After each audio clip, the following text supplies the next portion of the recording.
अगर मैं आपसे कहूं आपको इस बलून में स्पिन से छेद करना है, लेकिन कंडीशन ये है कि ये बलून फूटना नहीं चाहिए, क्या आप में से कोई ट्राई करना चाहेगा? सर मैं। हाँ, आप आ जाओ। क्या नाम है आपका? बंटी हाँ, सर। वहां से बलून उठा लो एक। गुड।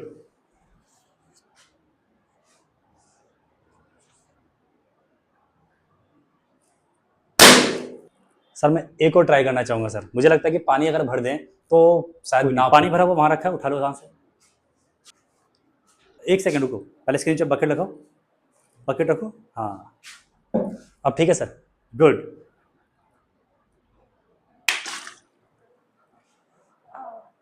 चलिए, इन पे तो हुआ नहीं, अब मैं आपको करके दिखाता हूँ कि ये कैसे पॉसिबल है। सबसे पहले आपको एक बलून लेना है और उसके बाद आपको एक लेनी है वैसलीन। तो वैसलीन को आप बलून की एक सरफेस पे लगाएंगे, कोई भी सरफेस ले सकते हैं हम, और उसके ऊपर हमने लगाना स्टार्ट कर दिया। ठीक। और उसको कम से कम 5 से 10 सेकंड तक उसको रब करेंगे ताकि उसकी जो सरफेस है वो थोड़ी सी सॉफ्ट हो जाए। फिर क्या करना है आपको, वही हालपिन लेनी है और उसके ऊपर छेद करना है, और हल्के हाथ से करना, एक साथ ही, नहीं तो वो फूट जाएगा। धीरे धीरे करोगे। ये देखो छेद हो गया।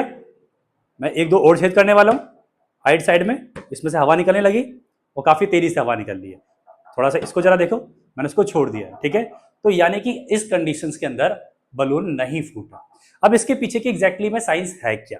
अब इसके पीछे की साइंस को समझने के लिए आपको समझना होगा एक छोटा सा कॉन्सेप्ट जो हम पढ़ते हैं लिक्विड्स के अंदर। लिक्विड जनरली दो तरह के होते हैं, एक होता है हाइड्रोफोबिक, जो हमारा पानी के अंदर नहीं घुलता, वो घुलता है ऑयल वाले सब्सटेंस के अंदर। दूसरा होता है हाइड्रोफिलिक, जो केवल पानी के अंदर घुल जाते हैं। ठीक है, दो तरह के लिक्विड होते हैं।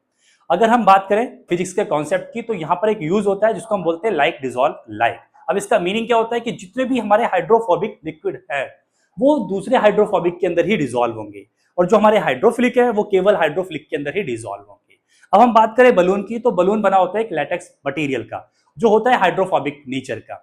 अगर हम बात करें वैसलीन की, तो ये भी हमारा किस कौन सा है, ये भी हाइड्रोफोबिक नेचर का मटेरियल है। जैसे मैंने उसके ऊपर रब किया तो दोनों का नेचर सेम था और दोनों डिसॉल्व कर गए। जैसे डिसॉल्व कर गए तो जो बलून की सरफेस थी वो थोड़ी सी सॉफ्ट हो गई, जेली टाइप की बन गई, जैसे जेली होती है लिक्विड टाइप का, सेम टू सेम।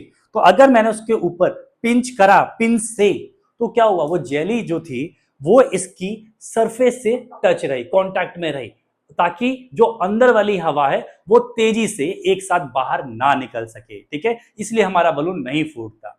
उम्मीद है आपको क्लियर हुआ होगा। अब आपको मुझे बताना है कि वैसलीन के अलावा कौन सा लिक्विड या जेली हम यूज कर सकते हैं, और अगर आपको इसका आंसर पता है तो कमेंट बॉक्स में जरूर बताएं।